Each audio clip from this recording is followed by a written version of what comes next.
There is a world that exists only at the level of the knees, a claustrophobic kingdom of dust, calloused heels, the hems of dirty robes, and the crawling things of the earth, where the sky is nothing but a memory and the sun is felt only as a heat on the back of the neck, never seen as a disk of gold. Before we lower our eyes to meet the gaze of the woman who lived in this horizontal prison for 18 years, may the Almighty God protect and bring abundance to those who subscribe and like this content for our efforts. It might seem simple to you, but it brings us great joy. Also, please mention in the comments which part of the world you are watching from, what emotion this story gave you, and do you believe it will make us happy to reply to your comments. Now, let us enter the village in Perea, where a daughter of Abraham has been carrying an invisible rider upon her spine for nearly 2 decades. Her name, let us say, was Hannah, though the village had long since forgotten it. To the merchant selling grain, she was the crooked one. To the mothers shielding their children, she was the cursed. To the religious leaders, she was a walking theological problem, a visible reminder of hidden sin. But to Hannah, she was simply a woman trapped inside a cage made of her own bones. It had not always been this way. There was a time 18 years ago when she stood tall. She remembered the sensation of verticality, the way a starving man remembers a banquet. She remembered looking her husband in the eye. She remembered the vast, terrifying blue of the midday sky. She remembered the horizon. The change had not come with a fall or a fever or the breaking of a bone. It had come as a whisper in the spirit, followed by a weight in the flesh. It started as a stiffness in the lower back, a sensation as if a heavy hand were resting on the nape of her neck. At first she fought it. She stood straighter, stretching her spine against the doorframe, drinking herbal teas, applying warm compresses of olive oil and hyssop. But the hand did not lift, it pressed harder. Week by month, month by year, the invisible force ratcheted her torso downward. It was an intelligent pressure. It knew exactly how much she could resist, and it applied just enough force to overcome her. By the 2nd year, she could no longer look anyone in the face without craning her neck sideways in a painful contortion. By the 5th year, her torso was parallel to the ground. By the 10th year, the fusion was complete. Her spine had calcified into a hook, her ribs crushed against her internal organs, making every breath a shallow sip of air, every meal a digestive torment. She was folded in half, her face perpetually suspended 2 feet above the dirt. The physical agony was a constant low-frequency hum that occasionally spiked into a scream when she moved too quickly. The muscles of her back were locked in a permanent spasm, fighting a war they had lost years ago. The skin of her stomach was chafed and raw from the friction of her own thighs. But the physical pain was nothing compared to the spiritual suffocation. Jesus would later diagnose her condition with a terrifying precision that no doctor had ever managed. Bound by Satan, she felt the binding. It wasn't just gravity, it was a presence. There were nights, lying on her side because she could not lie on her back, when she felt the shadow more acutely than the pain. It was a cold, constricting darkness that wrapped around her vertebrae like a serpent. It whispered to her in the silence of the night. "You are rejected," it hissed. "You are bent because your soul is crooked. God has turned his face from you, so you must turn your face to the dust." It was a spirit of infirmity, a parasitic entity that fed on her joy, her dignity, and her hope. It isolated her. In a culture where community was everything, where the blessing of God was measured in uprightness and health, she was a pariah. She stopped going to the marketplace during the busy hours because the jostling crowds were dangerous for someone who couldn't see what was coming. She stopped attending the weddings and the feasts because she couldn't sit at the tables. She became a creature of the shadows, moving along the walls of the village, recognizing her neighbors not by their smiles, but by the wear on their sandals. Yet there was one place she refused to abandon: the synagogue. Every Sabbath for 18 years, Hannah made the excruciating journey from her small dark hovel to the house of God. It was a torture of dignity. She had to shuffle through the men's section to reach the women's area or the back, feeling the eyes of the elders burning into her curved spine. She heard the murmurs. Who sinned, her or her parents? If she were righteous, the Lord would straighten her. She is a distraction, but she went. She went because, despite the whisper of the shadow, there was a deeper, quieter voice in her heart that refused to let go of the hem of God's garment. She was a daughter of Abraham, as Jesus would later call her. She held onto that identity with a ferocious, silent grip. She belonged to the covenant. She had a right to be there. Even if she couldn't see the Torah scroll when it was held up, she could hear the words. And the words were the only things that kept the darkness from swallowing her completely. The ruler of the synagogue was a man named Eliezer. He was a man of straight lines and sharp angles. His robes were always immaculate. his phylacteries broad, his beard trimmed to the precise length dictated by tradition. He loved the law, he loved the structure of it, the predictability, the divine order. To Eliezer, chaos was the enemy of holiness, and Hannah was chaos. She was a disruption to the visual symmetry of his congregation. Her deformity was an affront to the perfection of the sanctuary. He tolerated her presence because the law required charity to the afflicted, but he did not welcome her. He never spoke to her. He never asked her name. To him, she was a piece of broken furniture that someone kept forgetting to throw away. He watched her shuffle in every Sabbath, bent double, looking at the floor, and he felt a mixture of pity and revulsion. He thanked God in his heart that he was not like her, that his back was straight, a sign of his righteous standing before the Almighty. Year 18 began like any other. The number 18 in Hebrew is chai, meaning life. But for Hannah it felt like death. Her body was failing, her heart, compressed by her ribcage, fluttered and skipped beats. Her breath was shorter. The shadow felt heavier, as if it sensed the end was near and wanted to crush the last spark of life from her before she died. It was in the season of late autumn, when the wind from the desert turns cold, that the rumor reached the village. It started with the travelers, the merchants coming up from the Jordan Valley. They spoke of a prophet, not just a teacher, not just a miracle worker, but something else. Someone who spoke with an authority that made the stones tremble. Someone who commanded the demons, and they obeyed. "He is coming this way," the baker told the smith, his voice hushed. "He is heading toward Jerusalem, but he is teaching in the villages as he goes." "The Nazarene?" the smith asked, hammering a piece of iron. "The one the Sanhedrin hates?" "The same. They say he healed a leper in Galilee. They say he raised a widow's son in Nain." Hannah heard the rumors. She heard them from the level of the waist, catching fragments of conversation as she shuffled to the well to draw water. A task that took her an hour of agonizing effort. Jesus of Nazareth. The name had a strange weight to it. It didn't feel like the name of the other rabbis. When she repeated it in her mind, the shadow on her back seemed to tighten, as if in fear. She dared not hope. Hope was a dangerous thing. She had hoped for the first 5 years. She had spent her widow's mite on physicians who cracked her bones and gave her bitter potions. She had visited the hot springs. She had fasted until she was skeletal. Nothing had worked. To hope again was to invite a fresh heartbreak she wasn't sure she could survive, but the news persisted. He was not just passing through, he was coming to the synagogue. He would be there on the Sabbath. He would teach. The Sabbath morning dawned crisp and clear. The village was buzzing with an energy Hannah hadn't felt in decades. Everyone was going. The hypocrites, the sinners, the curious, the desperate. They were all putting on their best robes, scrubbing their faces, preparing to judge or be judged by the Galilean. Hannah rose from her pallet. It took her 10 minutes to get to her feet. She had to roll onto her knees, then push up with her hands, walking her hands up her shins until she was standing, or as standing as she could be. Her face hung 2 feet from the floor. She saw the dirt of her own floor. She saw the worn leather of her sandals. "Don't go, *, the voice of the oppressor whispered. "He will not look at you. You are an embarrassment. Stay here in the dark where you belong. If you go, the crowd will crush you, you will fall, and you will never get up." It was a valid fear. The synagogue would be packed. A woman bent double was a tripping hazard. She would be invisible in the crush. She could be trampled, but the spark in her chest, the daughter of Abraham in her blood, rebelled. "I will go, *, she thought. "I will not ask for anything. I will not make a scene. I just want to hear his voice. If he speaks the words of God, I want to hear them before I die." She wrapped her shawl around her head, covering as much of her deformity as she could. She took her walking stick, a piece of gnarled oak that had become her third leg. She stepped out into the blinding light. The journey to the synagogue was a gauntlet. The street was crowded. She navigated by looking at the feet of the people. She saw the fine sandals of the rich, the bare, dusty feet of the poor. She dodged the hooves of donkeys. She was shoved and jostled. Make way," people shouted, ignoring the woman at their knees. She reached the synagogue. It was overflowing. Men were standing in the doorways, straining to hear. There was no way she could get to the women's section. She was trapped in the back near the entrance, hemmed in by a wall of backs and robes. The smell of unwashed bodies, wool, and oil was suffocating. The air was thin. Her lungs burned. "Go home, *, the shadow hissed. "You are dying here." She gripped her stick until her knuckles turned white. She would not go home then. A hush fell over the crowd. It wasn't a gradual quieting. It was a sudden, collective intake of breath. The noise of the village stopped. Even the donkeys outside seemed to fall silent. He was here. She couldn't see him. She could only see the hem of a robe moving through the crowd.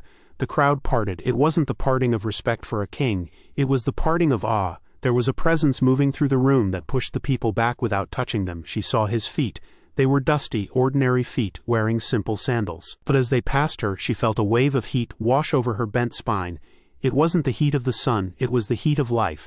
The shadow on her back shrieked in silence, a vibration of terror that rattled her bones. He moved to the front. He took the scroll. The service began for the first time in 18 years. Hannah forgot her pain. She forgot the people pressing against her. She listened. The voice of Jesus was not like the voice of Eliezer. It was not shrill or demanding. It didn't sound like a legal document being read aloud. It sounded like water. It sounded like the wind in the cedars. It sounded like the voice that had spoken to Moses in the cleft of the rock. He spoke of the kingdom of God. He spoke of a kingdom that was not for the proud but for the broken. He spoke of a seed of mustard, small and insignificant, growing into a great tree. He spoke of leaven hidden in flour. He was speaking about small hidden things becoming great. Hannah wept. Her tears fell straight down to the dust, creating small mud spots on the synagogue floor. She was a small hidden thing. She was a mustard seed buried under a mountain of rock. Suddenly, the teaching stopped. The silence returned, but this time it was tense. The air in the synagogue grew thick. Hannah stared at the floor, wondering what had happened. Had the Romans come? Had Eliezer stopped him then? She heard the voice again. But this time it wasn't addressing the crowd. It was addressing a specific point in the room. Woman, the word hung in the air. Hannah didn't move. There were many women there. Woman, you there. The crowd around her began to shift. The wall of backs moved away. People were stepping back, creating a circle of empty space. For the first time, she saw the floor tiles clearly for a radius of 5 feet. She was alone in the circle. She realized, with a jolt of terror, that he was talking to her. Run! The shadow screamed.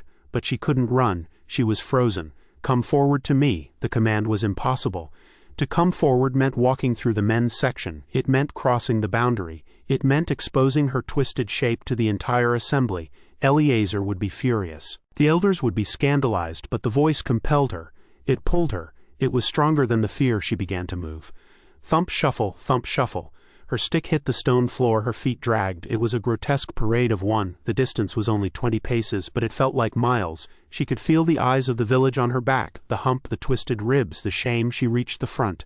She stopped. She stared at his feet. She dared not try to look up. The effort would be too great, and she was afraid of what she would see. She waited for the rebuke. She waited for him to use her as an example of sin.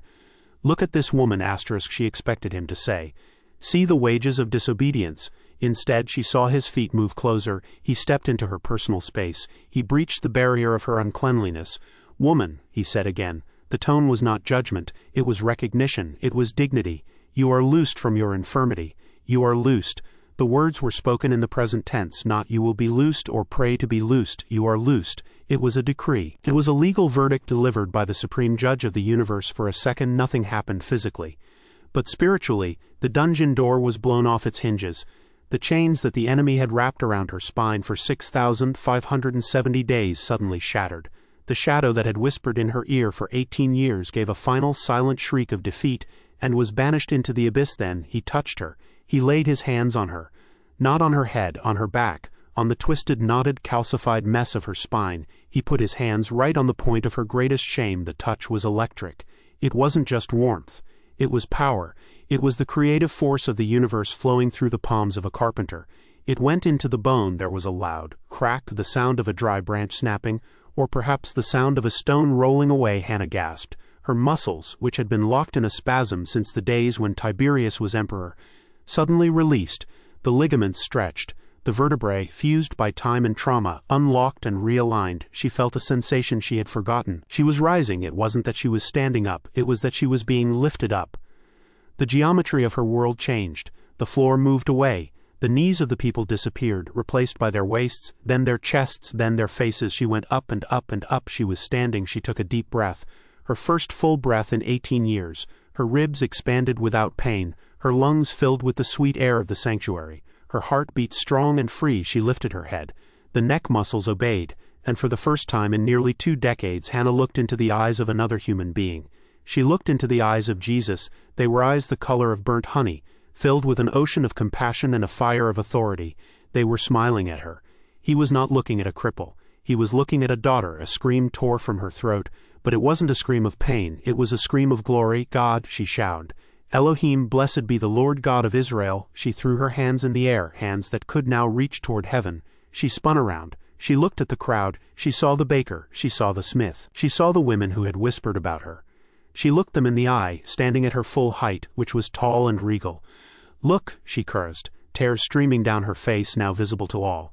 "Look what the Lord has done. I am straight. I am free," the synagogue erupted. People were gasping, weeping, shouting. The fear of the demonic was replaced by the terror of the holy. They had seen the impossible. The bent woman was a cedar of Lebanon, but not everyone was rejoicing in the seat of the ruler. Eliezer sat frozen.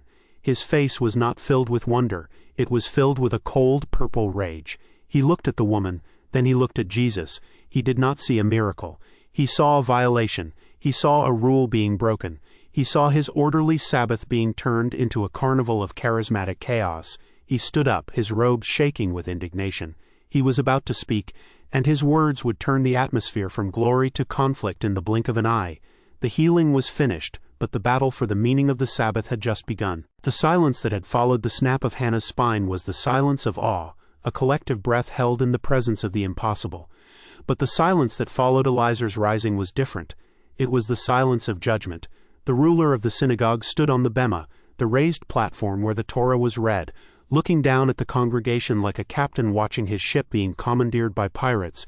His face was a mask of controlled fury, the veins in his neck bulging against the pristine white of his prayer shawl. To Eliezer, what had just happened was not a miracle. It was an act of theological vandalism. He looked at Hannah, standing tall and weeping with joy, and he didn't see a daughter of Abraham liberated. He saw a breach of protocol. He saw work being done. Healing was work. It involved effort. It involved change. And the Sabbath was a sanctuary of stasis, a day where the universe was supposed to hold its breath. By straightening the woman's back, the Nazarene had bent the law. Or so Eliezer believed. He did not address Jesus directly. That would be giving the Galilean too much honor, acknowledging him as an equal in the dispute. Instead, Eliezer turned his wrath upon the crowd. He looked at the simple villagers, the farmers, the shepherds, the mothers, who were staring at Jesus with adoration. He felt he had to save them from their own emotion. He had to reassert the structure of holiness that protected them from chaos. "There are 6 days in which work ought to be done," Eliezer's voice boomed, cutting through the murmurs of joy like a serrated knife. He held up 6 fingers, shaking them at the people. "Come on those days and be healed, and not on the Sabbath day." The logic was impeccable, cold and utterly heartless. He was quoting the commandment, twisting it into a bureaucratic regulation for miracles. "God is open for business Sunday through Friday," he was saying. "If you have a demon, if you have a cancer, if you have a crooked spine, check the calendar. Today, God is resting." The crowd flinched. They were used to obeying Eliezer. He held the keys to the synagogue. He determined who was in good standing and who was cast out. The joy on their faces faltered. Hannah, still standing tall, felt a flicker of the old shame. Had she done wrong? Was her freedom a sin? She looked at Eliezer. Then she looked at Jesus. Jesus turned. He moved slowly, deliberately, placing himself between the woman and the accuser. The atmosphere in the room shifted instantly from a celebration to a courtroom. The air crackled. This was no longer about a healing. It was about the very nature of God. "You hypocrites," the word hit the room like a physical blow. Hypocrites. It was plural. He wasn't just talking to Eliezer. He was talking to the entire system of thought that Eliezer represented. The system that valued a rule over a soul. Jesus looked at Eliezer and his eyes were blazing. This was not the gentle Jesus of the Beatitudes. This was the Jesus who would soon make a whip of cords in the temple. This was the indignation of the Creator seeing his Sabbath, his gift of rest and restoration, turned into a burden. "Does not each of you on the Sabbath untie his ox or his donkey from the manger, and lead it away to water it?" The question hung in the air, unanswerable. It was a common practice. No Jew would let their animal die of thirst on the Sabbath. The rabbinic law, the very law Eliezer cherished, specifically allowed for the care of livestock. You could untie a knot to free a beast. You could walk a certain distance to lead it to water. You showed mercy to your property because your property had value. An ox plowed the field. A donkey carried the load. To lose an animal was an economic disaster. Jesus let the logic sink in. He let them think about their animals. Their precious, thirsty beasts. Then he pointed to Hannah. "And ought not this woman, a daughter of Abraham, whom Satan bound for 18 years, be loosed from this bond on the Sabbath day?" The contrast was devastating. Ox versus daughter of Abraham. Thirst versus 18 years of torture. Manger versus Satan's bondage. Jesus was dismantling their worldview with a single sentence. He was saying, "You treat your animals better than your people. You will break a sweat to save a donkey because it makes you money, but you will not lift a finger to save a woman because she offers you nothing." He reclaimed her identity. She was not the crooked one. She was a daughter of Abraham. She was royalty. She was an heir to the covenant, and she had been a prisoner of war, bound not by a disease but by the enemy. Ought she not be loosed? It was a moral imperative. The Sabbath was made for liberation. What better day to break the chains of Satan than the day of the Lord? The shame shifted. It lifted off Hannah and settled heavily onto Eleazar and his allies. The adversaries, as Luke calls them, were put to shame. They couldn't answer. To answer would be to admit that they valued a donkey more than a woman. They stood there, stripped of their moral high ground, exposed as petty tyrants of a loveless religion. But the crowd, the multitude, rejoiced. They roared with approval. They saw the justice of it. They saw that God was not a bureaucrat, but a father. The glorious things that were done by him were not just the physical miracles, but the restoration of common sense and compassion. Hannah stood in the center of this storm, a tall, straight pillar of testimony. She looked at Eleazar, and she felt no anger, only a distant pity. He was the one who was bent now. He was the one twisted by a spiritual deformity that no doctor could fix. She looked at Jesus, and she knew that she would follow him, not just to the door of the synagogue, but anywhere. As the service ended and the people spilled out into the afternoon sun, the village was transformed. The miracle was the only topic of conversation. But for Jesus, the work was not done. He was on a journey. He was journeying toward Jerusalem.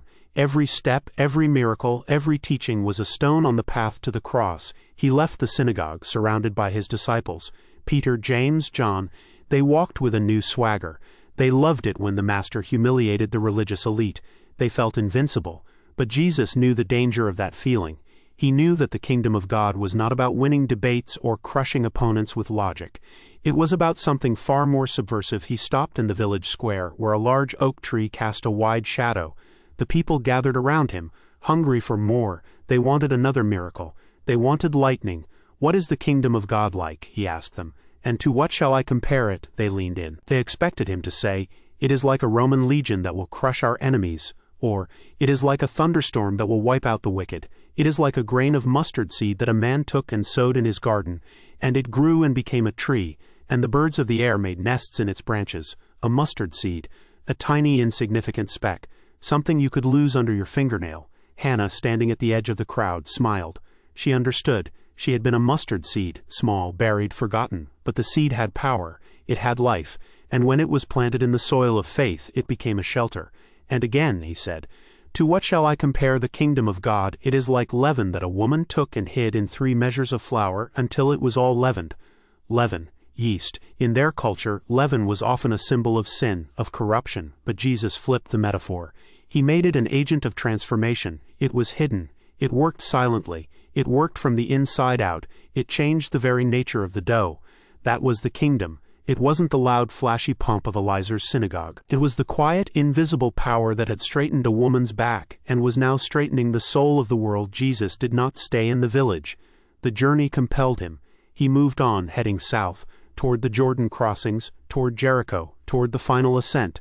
But the wake he left behind was turbulent. Hannah returned to her hovel, but it didn't look like a prison anymore. It looked like a home. She threw open the shutters. She cleaned the floor. She stood in her doorway and greeted her neighbors eye to eye. The crooked one was gone. Hannah had returned, but the shadow of Satan, though banished from her back, was gathering on the horizon. The enemy does not surrender territory easily. When he loses a captive, he seeks to destroy the liberator. In the days that followed, the report of the healing reached Jerusalem. The Pharisees in the capital did not rejoice. They added it to the dossier. "He heals on the Sabbath. He insults the rulers. He calls us hypocrites." The tension was ratcheting up. Jesus continued his teaching in the towns and villages. The crowds grew, but so did the warnings. Someone asked him, "Lord, will those who are saved be few?" It was a question born of anxiety. The way seemed narrow, the standard seemed high. "Strive to enter through the narrow door," Jesus replied. "For many, I tell you, will seek to enter and will not be able." He was not making it easy. He was stripping away the presumption of heritage. Just being a Jew, just eating and drinking in his presence was not enough. You had to know him. You had to be known by him. "Depart from me, all you workers of evil," he warned. There would be weeping and gnashing of teeth when they saw Abraham and Isaac and Jacob in the kingdom, but themselves cast out. It was a hard word, a sifting word. He was preparing them for the reality that the religious establishment, the Eliezers of the world, might find themselves on the outside, while the Hannahs sat at the table of God as he spoke these heavy words. A group of Pharisees approached him, but these were not the hostile, debating type. They seemed concerned, or perhaps they were manipulative. It was hard to tell with Pharisees. Get away from here, they warned him, for Herod wants to kill you. Herod Antipas, the fox, the man who had beheaded John the Baptist. He ruled Perea, the region where Jesus was currently walking. It was a credible threat. Herod was paranoid, violent, and drunk on power. If he saw Jesus as a rival, as another John, he would strike. The disciples looked nervous. Peter put his hand on his sword hilt. They were in Herod's territory. They should move, they should hide, but Jesus didn't flinch. He looked at the Pharisees and he gave them a message that was dripping with contempt for the puppet king. Go and tell that fox, behold, I cast out demons and perform cures today and tomorrow, and the third day I finish my course. Tell that fox. He called the ruler of the region a vermin, a scavenger, a sly, weak creature. Jesus was not afraid of Herod. He was on a schedule set by the Father, not by a tetrarch. Today and tomorrow and the third day. It was a rhythm of destiny. He would work, he would heal, he would cast out devils. Nothing would stop him until the work was done. Nevertheless, he continued, his voice taking on a somber tone, I must go on my way today and tomorrow and the day following, for it cannot be that a prophet should perish away from Jerusalem. Jerusalem, the city of peace, the city of the great king, and the graveyard of the prophets. Jesus looked toward the south, toward the hills that hid the holy city. A wave of sorrow washed over him, a grief so deep it seemed to age him in front of their eyes. He wasn't seeing the walls or the towers. He was seeing the heart of the city, stone cold and resistant. O Jerusalem, Jerusalem, the city that kills the prophets and stones those who are sent to it, how often would I have gathered your children together as a hen gathers her brood under her wings. And you were not willing. The metaphor was tender, maternal, and tragic. A hen, a mother bird spreading her wings to protect her chicks from the hawk, from the fox, from the storm. He wanted to cover them. He wanted to take the blow for them. But they ran away. They chose the exposure. They chose the danger. Behold, your house is forsaken. It was a chilling prophecy. The temple, the center of their world, would be left empty. If they rejected the glory of God standing in their midst, the glory would depart. The house would be desolate. And I tell you, you will not see me until you say, Blessed is he who comes in the name of the Lord. He turned his back on the warning. He would not run from Herod. He would walk toward the cross. The journey continued. They crossed the Jordan, entering Judea. The air grew heavier, thicker with the spiritual resistance of the capital. The playful, open curiosity of the Galileans was replaced by the hard, scrutinizing gaze of the Judeans. It was Sabbath again. Jesus was invited to dine at the house of a ruler of the Pharisees. This was the lion's den. They were watching him closely. It was a trap, and there, right in front of him, was a man who had dropsy edema. His body was swollen with fluid. His limbs were puffy, his skin tight and shiny. He was drowning in his own flesh. It was a miserable, suffocating condition. The setup was obvious. It was the woman with the bent back all over again, but this time in the private home of a religious leader. The man was planted there. He was bait. Will he heal on the Sabbath again? Will he break the rules in the house of a ruler? Jesus saw the trap. He looked at the man with compassion, but he looked at the lawyers and Pharisees with a challenge. He didn't wait for them to accuse him. He preempted them. Is it lawful to heal on the Sabbath or not? He put the question to them. You tell me. You are the experts. What is the law? Is the law death or is it life? They remained silent. It was a cowardly silence. If they said yes, they lost their leverage. If they said no, they looked like monsters in front of the suffering man. So Jesus took him. The Greek text implies he took hold of him, embraced him. He touched the unclean, swollen, dying man. He healed him and let him go. The fluid drained. The swelling vanished. The man walked out light and free. Then Jesus turned back to the silent table. Which of you, having a son or an ox that has fallen into a well on a Sabbath day, will not immediately pull him out? He upped the ante. In the synagogue, it was an ox or a donkey needing water.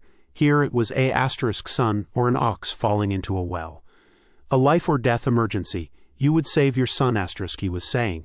You would even save your investment, the ox. So why do you hate me for saving this man? They could not reply. The hypocrisy was too thick to cut. Jesus looked around the table. He saw how they had scrambled for the places of honor. The head table, the seats facing the room. Everyone wanted to be seen, everyone wanted to be important. It was a microcosm of their spiritual sickness. Pride. He told them a parable about a wedding feast. When you are invited, go and sit in the lowest place, he advised. For everyone who exalts himself will be humbled, and he who humbles himself will be exalted. It was the lesson of Hannah again. She had been in the lowest place for 18 years, and God had exalted her.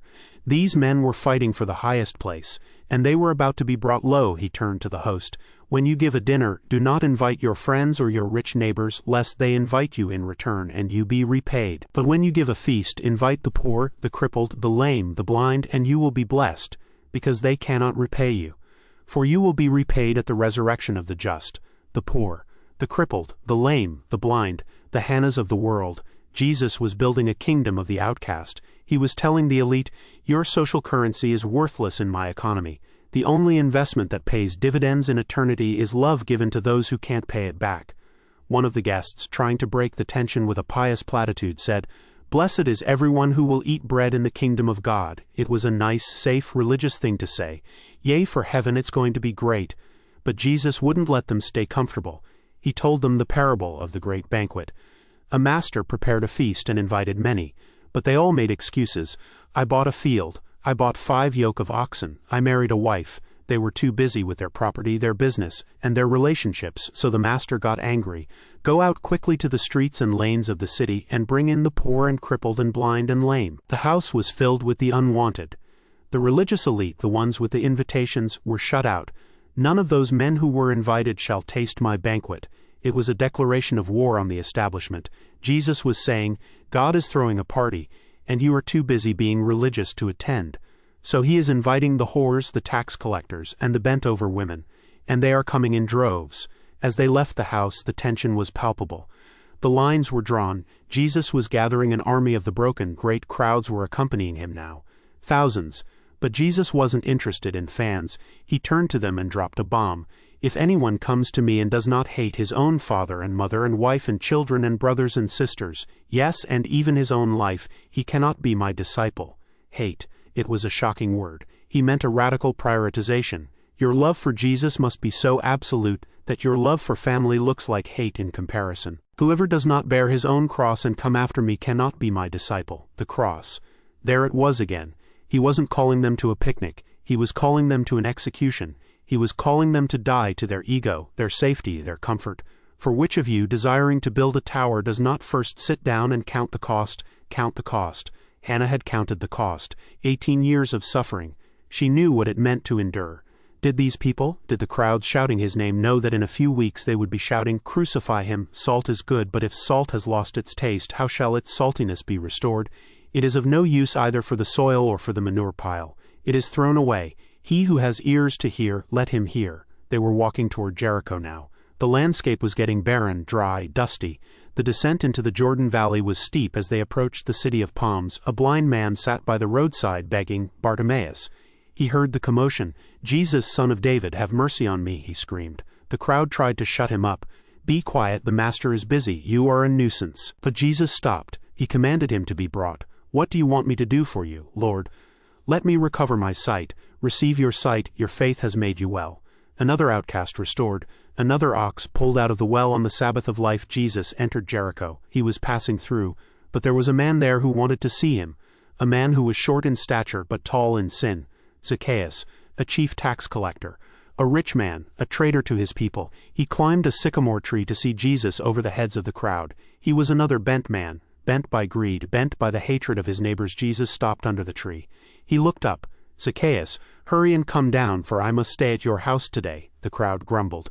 "He has gone to be the guest of a man who is a sinner. Why does he always pick the wrong people? Why Hannah? Why the blind beggar? Why the tax collector? Because the Son of Man came to seek and to save the lost." Zacchaeus came down. He repented. "Behold, Lord, the half of my goods I give to the poor." Salvation had come to that house. Jesus left Jericho. The final leg of the journey began. The ascent to Jerusalem. The road wound up through the desolate wilderness of Judea. It was a steep, grueling climb. The disciples were afraid. Jesus walked ahead of them, his face set like flint. He told them a parable about a king who went away to receive a kingdom, and his citizens hated him and sent a delegation saying, "We do not want this man to reign over us. He knew what was waiting in Jerusalem. They did not want him to reign. They wanted Caesar. They wanted their temple. They wanted their rules. They arrived at Bethany 6 days before the Passover, the village of Lazarus whom he had raised from the dead. The atmosphere was electric with danger. The chief priests had given orders that if anyone knew where he was, he should let them know, so that they might arrest him. But Jesus didn't hide. He sat at supper. Mary took a pound of expensive ointment of pure nard and anointed his feet and wiped them with her hair. The house was filled with the fragrance of the perfume. Judas Iscariot grumbled, "Why was this ointment not sold for 300 denarii and given to the poor?" He didn't care about the poor. He was a thief. "Leave her alone," Jesus said, "so that she may keep it for the day of my burial." Burial. The word hung heavy in the scented air. The next day, the large crowd that had come to the feast heard that Jesus was coming to Jerusalem. They took branches of palm trees and went out to meet him.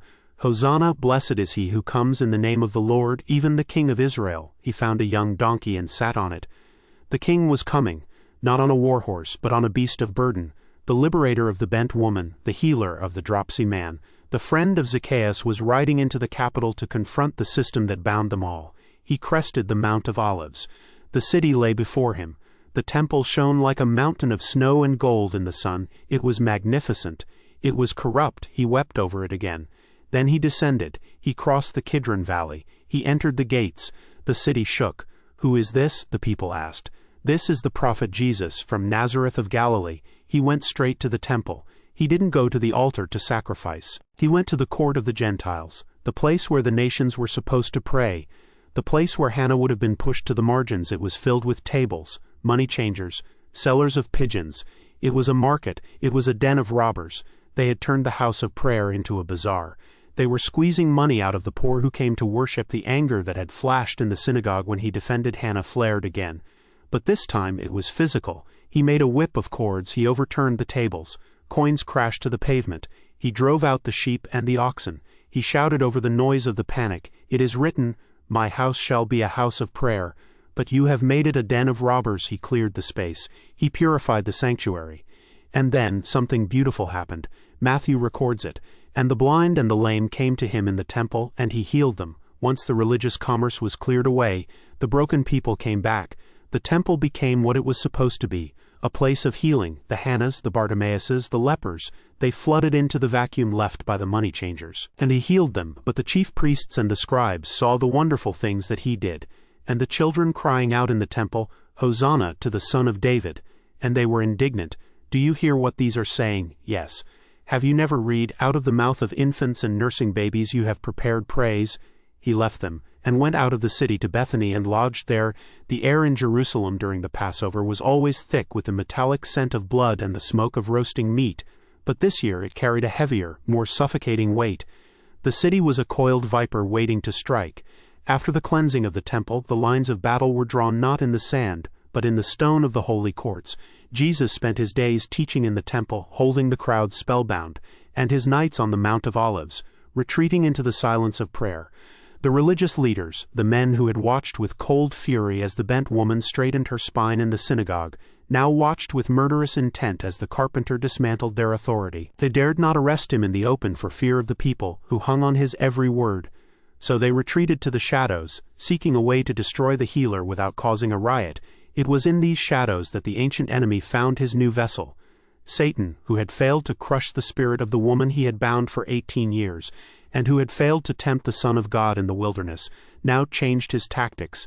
He would not use a physical infirmity. He would use a spiritual one. He found a man whose soul was bent double, not by a spirit of infirmity, but by a spirit of avarice.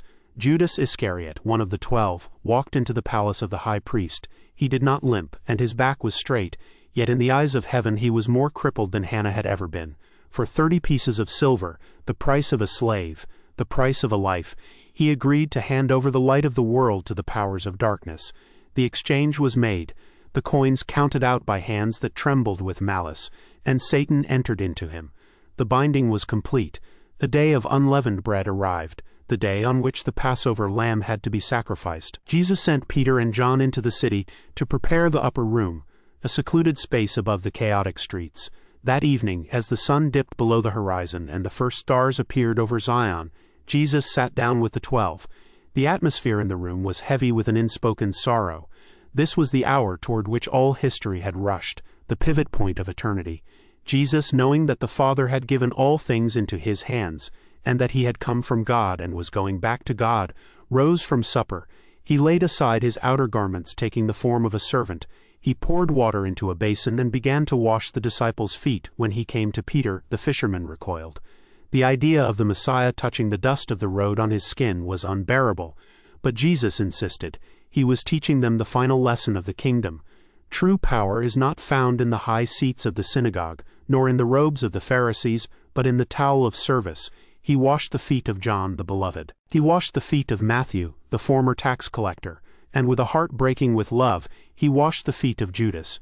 He held the heel that would be lifted against him. He cleansed the skin of the man who had already sold him. It was a mercy so profound it terrified the angels watching from the veil. After he had taken his garments and resumed his place, the mood darkened. "One of you will betray me," he announced. The sorrow in his voice was not for himself, but for the betrayer. The disciples looked at one another, uncertain of whom he spoke. Judas took the morsel of bread dipped in the dish, and under the cover of night he went out. And it was night, a darkness that was more than the absence of the sun. Jesus looked at the remaining 11. The sifting was coming. He told Peter that Satan had demanded to have them, to shake them like wheat in a sieve, to separate their faith from their flesh. But he had prayed for them. He gave them a new commandment, to love one another as he had loved them. He spoke of the vine and the branches, of the coming helper, of the grief that would turn to joy. But his words were like rain falling on hard ground. They heard, but they did not fully understand. They were frightened men, clinging to the hope that this was just another parable, that the sword would not actually fall. They sang a hymn and went out to the Mount of Olives. The city below was silent now, the torches flickering out one by one. But in the Garden of Gethsemane, the spiritual battle reached its zenith. Jesus left the disciples to watch and went a stone's throw away to pray. He fell on his face. The weight that fell upon him there was not the weight of a physical cross, not yet. It was the weight of the sin of the world. It was the spiritual curvature of every bent back, the leprosy of every soul, the hatred of every murderer, the greed of every thief, the shame of every prostitute. He took it all into his own spirit. The cup of God's wrath, the inevitable consequence of human rebellion, was pressed to his lips. He sweat great drops of blood falling down to the ground. The agony was total. He was being crushed like an olive in the press so that the oil of healing could flow. "Abba, Father, all things are possible for you. Remove this cup from me. Yet not what I will, but what you will." It was the ultimate surrender. The woman bent double had been bound against her will. The Son of God allowed himself to be bound by his own will, for the sake of love. While he wrestled with death, his disciples slept. They were exhausted by sorrow, their eyes heavy. 3 times he returned to find them sleeping. The isolation was absolute. He was facing the darkness alone. Then the torches appeared. A line of fire snake dancing through the olive trees. The sound of marching feet, the clanking of metal, the murmur of a mob. Judas led them, stepping out of the shadows to plant a kiss on the master's cheek. The sign of affection was twisted into a weapon. The soldiers seized Jesus. Peter, waking from his stupor, drew a sword and struck the high priest's servant, cutting off his ear. It was a futile, violent spasm of defense.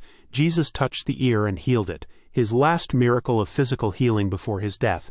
Even in the act of being arrested, he was restoring the broken. "Have you come out as against a robber with swords and clubs?" Jesus asked the crowd. "When I was with you day after day in the temple, you did not lay hands on me. But this is your hour and the power of darkness."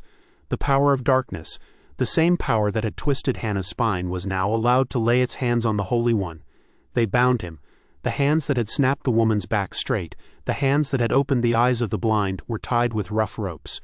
He was led away like a common criminal, dragged back across the Kidron Valley, up the stone steps to the house of the high priest. The disciples fled. They scattered like sheep when the shepherd is struck. Peter followed at a distance, lurking in the shadows of the courtyard, where he would deny his Lord 3 times before the rooster crowed, just as Jesus had predicted. Inside the house of Caiaphas, the trial was a mockery of justice. False witnesses were brought forward, their stories contradicting one another. They sought a reason to kill him, but they found only purity. Finally, the high priest demanded, "Are you the Christ, the Son of the Blessed?" "I am," Jesus replied. "And you will see the Son of Man seated at the right hand of power, and coming with the clouds of heaven." The high priest tore his robes. "Blasphemy!" the council shouted. They spat in his face.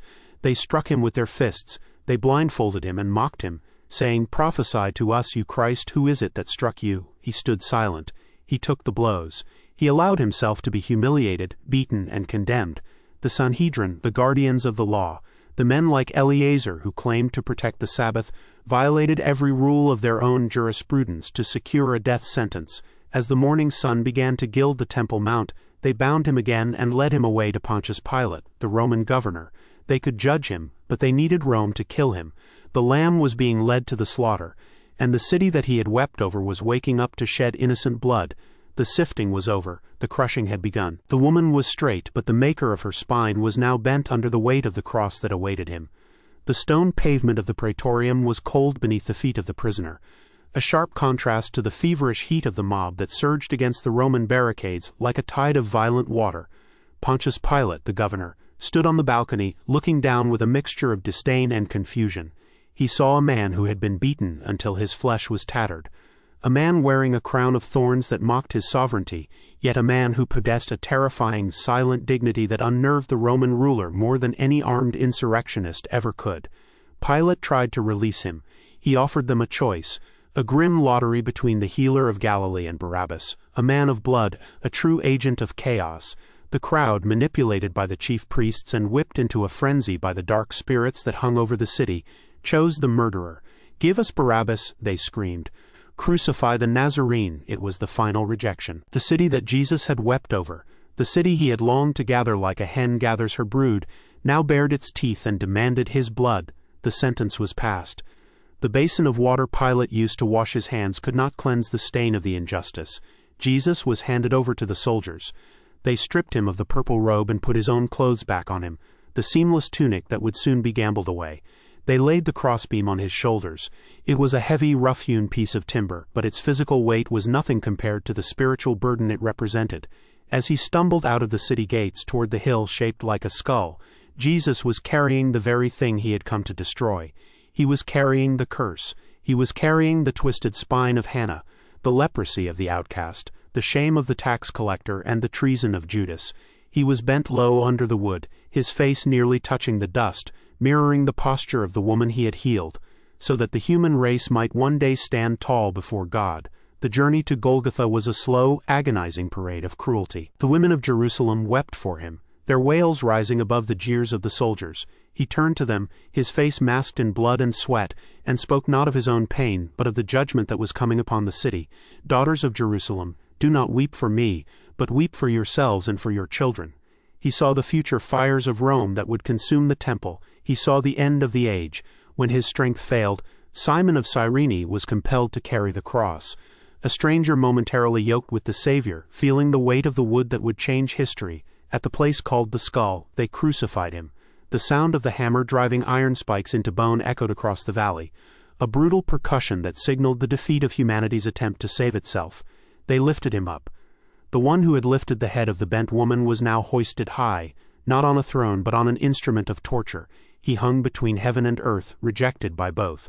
A bridge spanned across the abyss. To the left and right hung thieves, men of twisted lives. One mocked, but the other, seeing the strange royalty of the dying man, asked to be remembered. "Today you will be with me in paradise," Jesus whispered. Even in the jaws of death he was plundering the kingdom of darkness, snatching a soul from the fire. Then, at noon, the sun failed. It was not an eclipse, it was a cosmic shudder. The darkness that covered the land was the shadow of the Father turning his face away. In that 3-hour eternity, the spiritual battle that had begun in the wilderness reached its climax. Satan, the ancient dragon, unleashed the full fury of his hatred upon the Son. He threw every accusation, every sin, every broken law at the innocent man. He sought to crush the Spirit of Jesus, to force him to curse God, to break the bond of love between the Father and the Son. But Jesus held. He absorbed the darkness. He drank the cup of wrath to the dregs. "It is finished," he cried with a loud voice. It was not a whimper of defeat. It was a shout of victory. The debt was paid. The law was satisfied. The head of the serpent was crushed. He bowed his head and gave up his spirit. At that moment the thick veil in the temple, the barrier that separated the holy God from sinful man, tore in two from top to bottom. The way was open. The separation was ended. The earth shook, rocks split, and the centurion, standing guard, terrified by the signs, confessed, "Truly this was the Son of God." They took his body down before the Sabbath began. Joseph of Arimathea and Nicodemus, men who had feared the light but were now emboldened by the darkness, wrapped him in linen and spices. They laid him in a new tomb, a cave hewn from the rock, and rolled a massive stone against the entrance. The Sabbath descended, the day of rest. The Creator of the world lay silent in the grave. It was the ultimate Sabbath. The rest of God after the work of redemption was complete. To the disciples it was a day of despair. To the Pharisees it was a day of relief. To Satan it was a day of gloating, believing he had silenced the word forever. But the grave could not hold him. It had no legal claim. He had no sin of his own, and the sin he carried had been atoned for. The justice of God demanded his release on the first day of the week while it was still dark. The earth shook again. An angel of the Lord descended, his appearance like lightning, and rolled back the stone, sitting on it as if it were a trophy. The guards shook and became like dead men. Jesus rose. He stood up in the darkness of the tomb, shaking off the grave clothes just as Hannah had shaken off her infirmity. He walked out into the garden, the firstborn of the dead, the master of a new creation. When Mary Magdalene came to the tomb and found it empty, she wept, thinking they had stolen the body. She saw a man she took to be the gardener. "Woman, why are you weeping?" he asked. Then he spoke her name. Mary. The recognition was instant. The shepherd had returned. The news spread like fire in dry grass. "He is risen." The sorrow of the upper room turned to disbelief, then to delirious joy as he appeared to them, showing them his hands and his side, eating with them, breathing the Holy Spirit upon them. 40 days later he ascended into heaven, leaving them with the promise of his return and the power of his Spirit. The church was born at Pentecost, a wildfire of grace that spread from Jerusalem to the ends of the earth. Years later, in the village in Perea, Hannah sat in the doorway of her home. Her back was still straight, her eyes bright with a peace that passed understanding. She had heard the news from the travelers. She had heard of the cross, the tomb, and the rising. She understood now. She understood why the shadow had screamed when he touched her. She understood that her healing in the synagogue was a prophetic picture of what he would do for the whole world. She looked at the horizon, no longer forced to stare at the dust. She remembered the feeling of his hand on her spine, the heat, the cracking of the bone, the lifting. She realized that the same hand had touched the axis of the universe and set it right. Satan, the strong man, had been bound. His house had been plundered. The woman bent double was now a pillar in the temple of God, and she knew with a certainty that anchored her soul that she would never be bound again. The Son had set her free, and she was free indeed. The long night of bondage was over. The eternal morning had begun.